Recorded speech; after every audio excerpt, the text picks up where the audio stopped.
The wind is whistling and blowing stronger while the waves crashing on the beach have grown larger.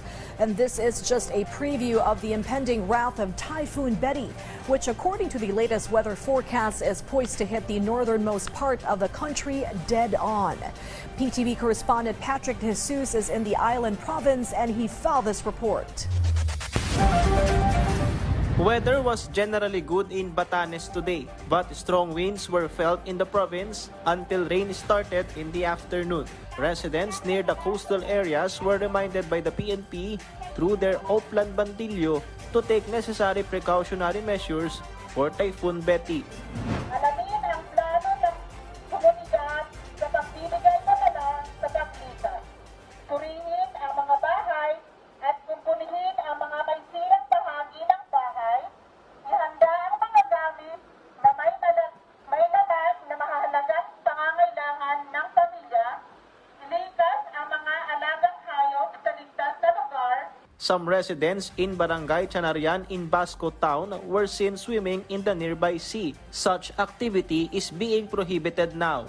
Pinaalalahanan na lang po namin kayong lahat na wag na po tayong sumuong sa dagat, lalo na po lumalaki na po yung mga alon at yung mga bata po para maiwasan po natin na may mangyaring sakuna po. Nasa tabi lang naman po eh. Nasa tabi lang? Pero kahit na, di ba kayo natatakot mataas ng alon? Hindi naman. Hindi naman. Pero pinagsabihan na kayo, sir. Ay, ako. Pinagsabihan na kayo. Susunod na lang po kayo. Apo, susunod na lang po. Pagka ano. Baka po maano yung mga bata. Tama rin naman po yung sinabi nung ano. There is no mass preemptive evacuation in Batanes, and their lone evacuee is 58-year-old Carol. She has no family member living with her, and her house is made of light materials that was destroyed before by Typhoon Kiko in 2021. Kawawa ko. Kawawa ka? Oo. Bakit po? Kawawa. Wala ko natirahan. At Basco Airport, a 6-seater plane was tied in trucks, so it will not be blown away by strong winds.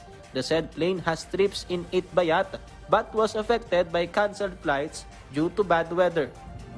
Batanes is known for its beauty and scenic views, which made it one of top tourist destinations in the Philippines. But because of the typhoon, some tourists were stranded due to cancelled flights, like husband and wife Yumi and Jason, who are set to go home back to Manila after spending vacation in the island for their first-year wedding anniversary.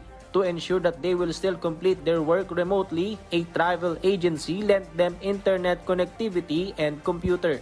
Ang earliest flight na available is June 1 via PAL. So yun yung na-rebook namin na ticket. O sana hindi na ma-extend. Kasi kailangan nang bumalik sa work. Sana hindi na makancel yung flight namin pauwi ng June 1 kasi kailangan ko nang maghanap buhay doon sa Manila. The Batanes LGU said more than 40 tourists are stranded in the province, mostly from Basco. The local government continues to monitor the movement of Typhoon Betty.